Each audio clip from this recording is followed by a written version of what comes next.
Today's Wednesday, November 1st, 2017. You're tuned into the Elevator Radio Show. You're tuned into the Elevator Radio Show, a weekly program dedicated to covering news and information on elevators, escalators, and moving walkways. Produced in the wee hours of the morning, a new show is uploaded every Wednesday, sometimes even before you get out of bed. Listen to some of the comments sent in from our audience. Rob from New York writes, Tom, are you f***ing insane? You actually get up at 2 a.m. each Wednesday to put this show out? Man, you must love elevators. Tim from Illinois writes, I'm not sure why I listened, but ever since I tuned into the first show back in 2007, I've been addicted. Matt in Texas writes, I like your safety messages, Tom. It's important to remember them each and every day. And he also adds, when am I going to win the monthly prize pack giveaway? Ron from California sent this in.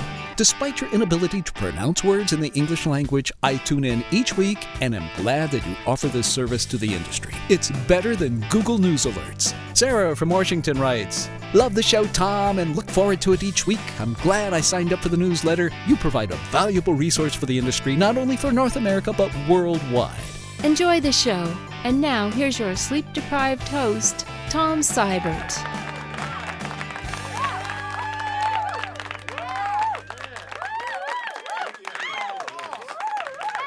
Oh, I feel like I'm losing my mind sometimes. Yes, I do.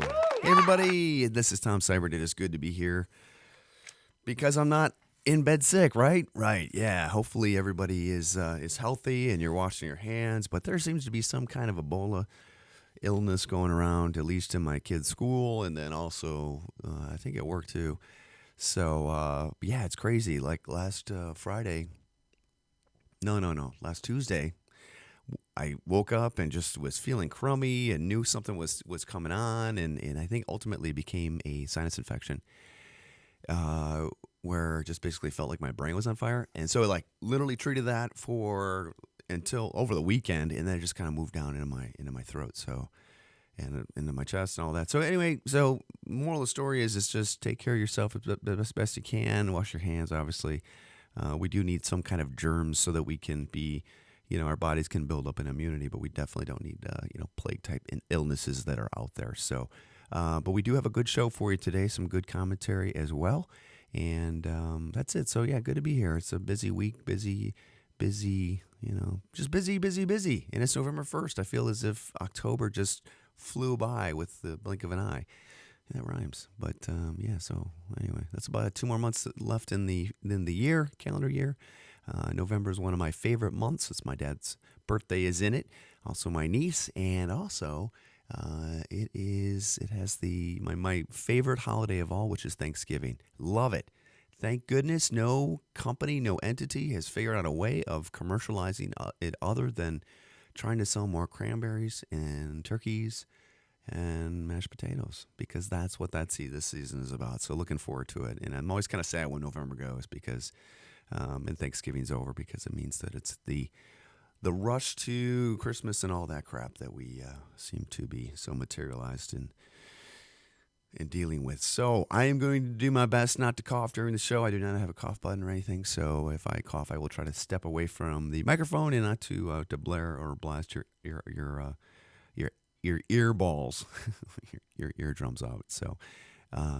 And thanks to everybody who sent me emails and texts about getting well soon. And I thought I was feeling better Monday, but no, it's couldn't sleep last night and night before too, just making things difficult. But anyway, hopefully I will be better soon. So anyway, we'll cover the week's, or I guess 2 weeks worth of news content next, and encourage you to share the articles with your coworkers, your friends.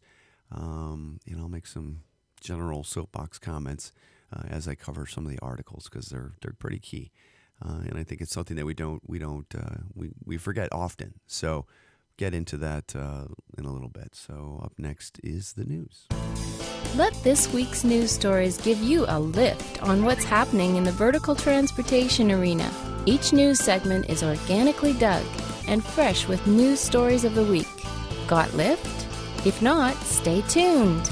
All right, first news article. I want to just preface this show by stating the photograph that is shown on the blog post is scary as all heck. It looks like a garbage compactor, This is not a lift that you would see, or well, we shouldn't say this is not a lift you would see in the United States or Canada or North America for that matter, but because I've seen scary things like this before, which are definitely unsafe.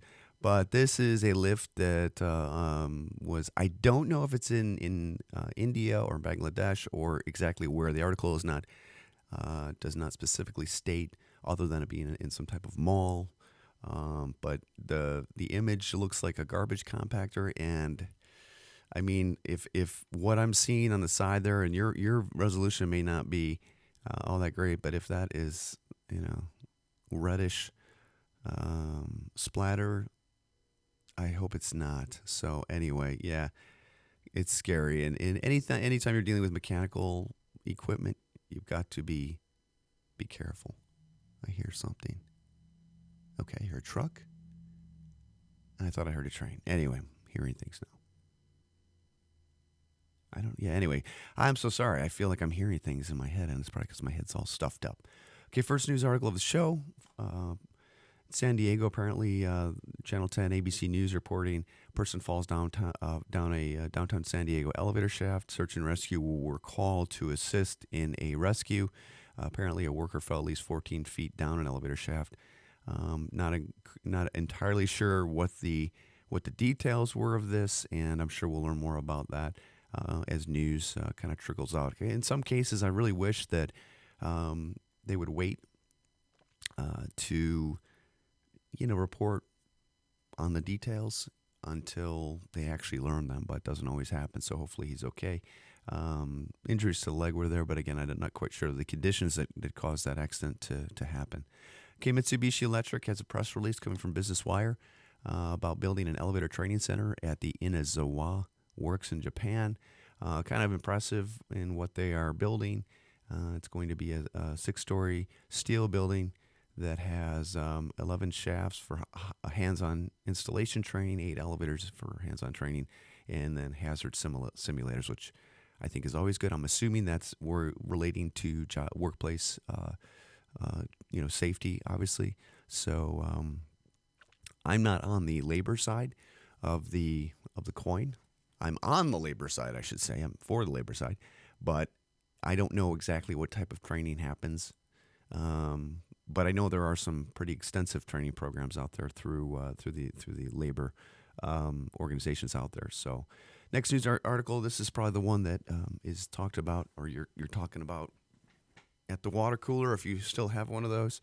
But Global News reporting that elevator company ThyssenKrupp was fined $500,000 for violating Ontario safety rules. And it would be nice if some of the rules that were violated actually, covered. It went on to share what those were just so that everybody can learn from them. But the reality is that the governing bodies in Ontario are trying to send a strong message regarding safety and elevators, and I think this is definitely a pretty significant message. So, no one by any means is protected against government entities that find that a company may be guilty or may have issues and fines. And the United States says the same thing. It's just not as in the press, I guess I should say. But anyway, you can read more. Link is in the article. Also, there's some links talking about that were previously done. You might want to check out. But yeah, we all have a part in safety. I'm going to say that right now because this is really important. We are all responsible for our own selves, and I say that all the time to people who I talk to at work or friends and family. We are responsible for the actions that we take, the actions that we do not take, and ultimately, those actions that might lead to enhancing safety for others around us or those we work with or the general riding public, and that is all on us. You can sue whoever you want. You can point fingers all that you want. If there are deficiencies and improvements that can be made, make them. Don't wait for somebody else to make them. We are responsible for ourselves. We're driving our own bodies around the world. So please, don't ever use the excuse that there's not enough time, there's not enough resource. The company doesn't care. Any of that. Just don't do it. You want to go home at the end of every day. You really do. And if you were a mechanic, you make a lot of money. You are paid well. You are in a job that is dangerous. That is one of the reasons why you are paid well. So, what bothered me about, and why I'm saying this, is because the article, this letter was posted up on a blog or Facebook page, whatever. And the first thing that happened was that I started reading about when this article was posted amongst these elevator mechanics, which I don't know if they're union, and I'm not saying that this is the general representation of them, but the comments were pretty brutal. I mean, when you start in that kind of forum where people just let out and just say it's all the company's responsibility, it really isn't. The company takes a huge, significant part in that. However, we are all responsible for what we do. What we do. Whether we drive and we text, whether we drive through a red light, whether we choose to go to work each day, the risks that we take are on us. We're not in the military. We're not being ordered to go into some dangerous setting and rescue somebody or extract or take out a target or whatever. You know what I mean? So in the comments that I heard, I don't think they were unwarranted, but at the same time, I truly think that, there's more to it than that. So anyway, you guys can discuss that more. Hopefully steps are taken in your companies to take this article in, reevaluate what you're doing, and ensure that safety is being priority in your company, which I'm sure it is. But okay, you just got to make sure that's the case. Our dock door, a pretty big dock door, I don't know how big it is, like 16 by 20, broke last week, and we had to get it down. I couldn't get anybody out to get it down, and so we had to take some steps to get it down. But we made sure everything was as safe as we possibly could be. When the garage technician came out on Friday morning, I told him, or Thursday morning, whatever it was, I told him, I said, listen, make sure, I said, take your time. Some of these guys come out, and the first thing out of his mind was, this is going to cost a lot of money. I'm like, listen, I don't care. I said, make sure that you are safe in what you do. I got a ladder if you want to use it. Make sure you're following the proper safety protocols. But I could just tell as soon as he walked in, I'm sure he gets grilled every day by customers who are like, hey, you got to get in and out, got to get in and out, got to get it fixed right away. I said, listen, take all the time you want.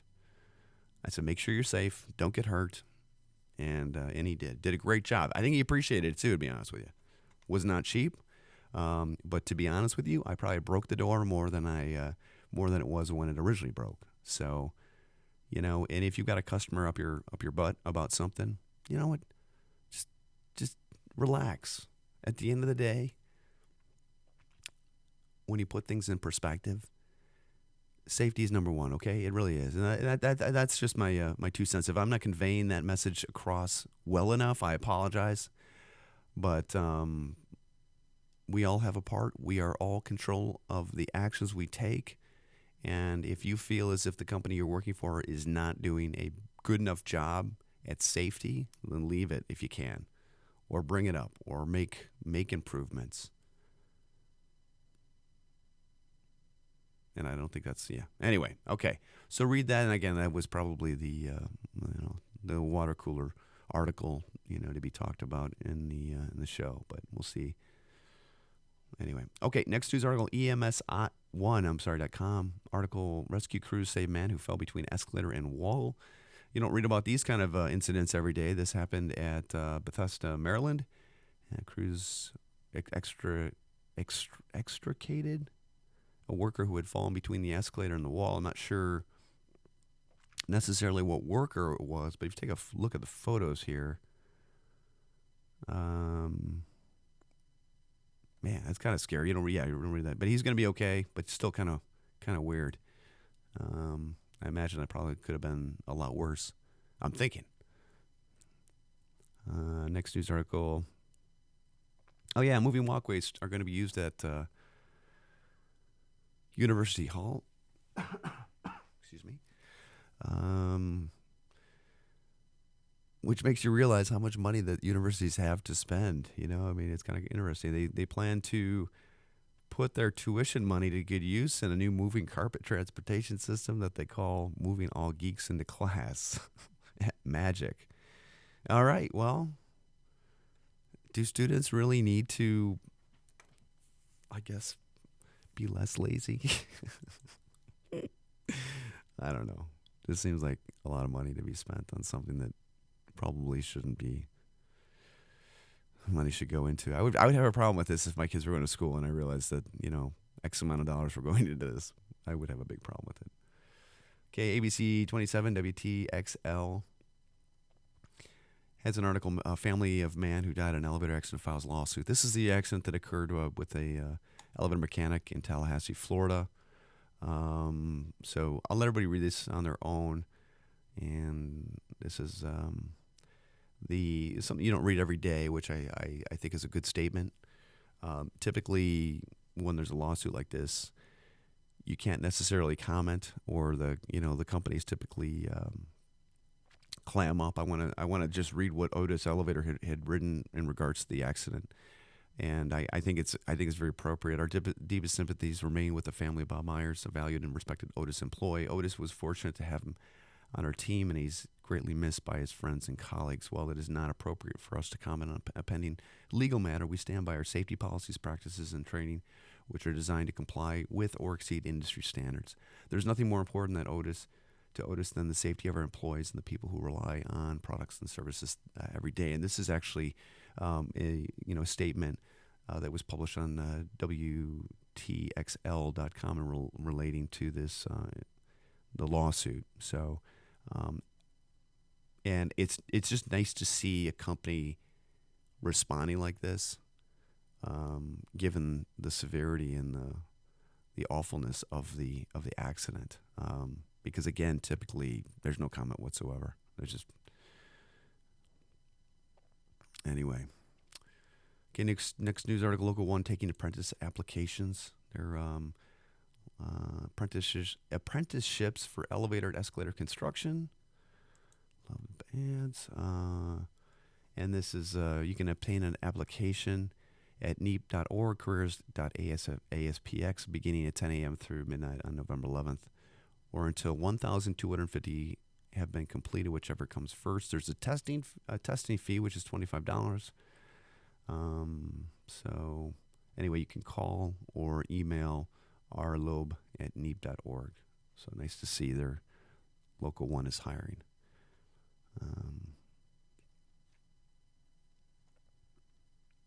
And these types of notices get quite a few people. Okay, next news article: smoke from elevator triggers evacuation, and the George Washington hatchet, or GW hatchet, I should say. I'm sorry. I don't know if it's George Washington. So, as an article, Stockton Hall was evacuated Tuesday morning after smoke from a defective elevator triggered a fire alarm in the building. I wonder what they consider defective.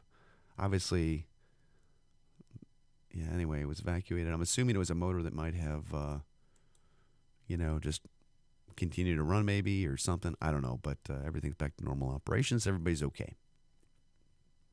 There's an I-Team report here, NBCNewYork.com, Channel 4. Seniors blast elevator outage after New York City bid. You came to ski, to ride. Oh, so sorry about that. Oh, I hate those things. Anyway, yeah, a little concerning, one building owner, and I got to tell you, there are definitely some slum landlords out there. Total slum. And you kind of it just kind of kills you. Not necessarily the tax, break would make the difference in some type of property. It might or may not. I don't know. Some properties lose money, but I-Team reporters definitely get into it a little bit more. Okay, Chicago Elevator Association monthly meeting is tomorrow night at the clubhouse in Oak Brook. I'm not sure if I'm going to be there. Just depends on how good I feel tomorrow. So if you want to RSVP, you can do that in the link there. Guest speaker is going to be Reladine. So that's at 6:30. So hopefully I'll be able to attend. I was there last month, had a good time. It was great to see everybody. Definitely makes for obviously a longer day, but still worth the information that it is received. It's always good to talk to people about what's going on. It's not always about the presenters. So anyway, there's a really funny Jimmy Fallon bit that ends up, and I'm not going to play it, but read it or watch it, I should say, where it talks about Jimmy Fallon, and he's got he's just talking about all the Donald Trump, Twitter feeds and how it just literally, it's, he's everywhere in his comments. And I think, honestly, it's the media's fault. It really is. And I think this piece does it justice in just, I guess it does it justice in like showing us just how much the media has lost its touch on what is news and what's not news. I'm not talking about fake news. I'm just talking about relevant news, relevant stuff that should truly make sense and make a difference. And just watch it. It's pretty funny. And there are days that you're like, my gosh, who cares what Donald Trump said or tweeted? Really, But it's pretty comical. So I think you'll enjoy it. But the reality is the media is at fault for even considering to publish the crap that he talks about in his feeds. I'm just talking about, so you ever watch one of his press releases and stuff like that, or like, I don't know, C-SPAN or whatever. Some of the stuff he does out there is not bad. It's there's some purpose to it. But when when the media latches on to just all these comments he says and the Twitter posts, it's like, geez, just ignore it and it'll go away, Anyway, it's pretty funny. Anyway, you enjoy that, and that's it's in the show link. I'm not talking politics here. I'm talking just in general. Our media is just terrible. It really is. Our media has become who's going to be the first to get something online, no matter how silly it is or how ridiculous it is. That's basically it. Okay, next news article: haunted in Dayton. This is Halloween was last night, so these are this article that talks about some of the scary places in Dayton, which do look scary. One of them is an elevator, or seeing an elevator, somebody in an elevator running it, which is kind of neat. So again, it's kind of past the date of expiration, but still. Next article: accidents happen every second day in Montreal Metro, and this is from CBC News Metro. You scroll down here, you can see the accidents that have occurred in 2014, 2015, 2016, and then 2017. So it's about 163 was last year, 81 as of May 31st, 2017. And apparently falls account for 70% of the injuries. And when you're talking about why they happen, you truly have to look at that, but it's a pretty good article. So they do have safety measures in place. They're trying to promote it as best that they can, but minimizing accidents is definitely key. But when you're moving 900,000 Metro users a day, and you've got 81 accidents or incidents, not to say there are others that are perhaps not reported, I think that's pretty good. It's a pretty good number. I mean, that's a really good number. You run the numbers on that. So still always room for improvement. It'd be nice to have no accidents whatsoever, but still, and I'm not sure you cannot tell somebody who has mobility issues that you should not use an escalator because your mobility is, you can warn them, but at the end of the day, it's like some stations don't have elevators, or if they do, they're farther away. You can't find them, blah, blah, blah. So I don't know, maybe you need somebody there to card people, say, hey, do you have your escalator riding card, permit card, But anyway, interesting article. It's pretty lengthy. And I would think that the Metro probably has bigger issues to worry about than just escalator accidents, but very in-depth piece. Okay, next news article, another one from dailymail.co.uk. Again, I really am starting to dislike this news source because it does not share enough information. It shows these videos that are like shock videos. I'm not sure. This is published on October 24th, updated on a couple minutes later, I guess. It doesn't say where this happened. It's a horrific video. It looks as if it might be another country. It looks as if it might be from 1980. And so I'm going to have to look at some of these in greater details because I don't know. Obviously there's a video that, look at all these other stupid videos. My goodness. Oh, yeah. From now on, these videos are not going to be posted here because they are just, shocking all kind of things to bring in advertising for themselves. This is the best that I can figure. So anyway, well, that's going to do for the show, everybody. Hopefully, I gave you some things to think about, things that make you go and I hope you're all well out there and safe. So remember, safety every day, each and every day. We are all ultimately responsible for our own safety and the safety around us and the safety of others around us, I should say.